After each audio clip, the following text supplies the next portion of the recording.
এটা কথা স্পষ্ট, খিলঞ্জীয়া মানুহৰ অধিকাৰ সুৰক্ষিত হবই লাগিব।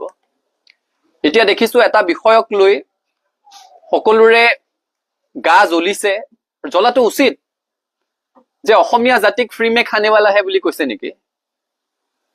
কাৰণ বিহাৰী সম্প্ৰদায়ৰ এগৰাকী ব্যক্তি, যাৰ বিহাৰত বংশোদ্ভৱ, যিখন বিহাৰ স্বাধীনতাৰ 8টা দশক প্ৰায় সম্পূৰ্ণ হোৱাৰ সময়তো দেশৰ আটাইতকৈ অৰ্থনৈতিকভাৱে পিছপৰা ৰাজ্য, যিখন বিহাৰৰ প্ৰথম আৰু প্ৰধান সমস্যাটোৱে হৈছে পলায়ন।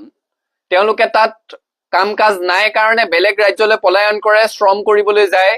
গতিকে তেনেকুৱা এখন ৰাজ্যৰ বংশোদ্ভৱ এগৰাকী ব্যক্তিয়ে অসমৰ মানুহে ফ্ৰী মে খানেৱালাহে বুলি কোৱা কথাটো কোনো কাৰণত গ্ৰহণযোগ্য নহয়। আৰু যদি জাতিটোৰ প্ৰতি তেনে বিৰূপ মন্তব্য কৰিছে, তেতিয়াহ'লে আৰক্ষীয়ে ব্যৱস্থা গ্ৰহণ কৰিব লাগে। আৰক্ষীয়ে তেওঁক সোধপোছ কৰিবলৈ লৈ গৈছিলে, আটক কৰিছিলে, এৰি দিছে এতিয়া।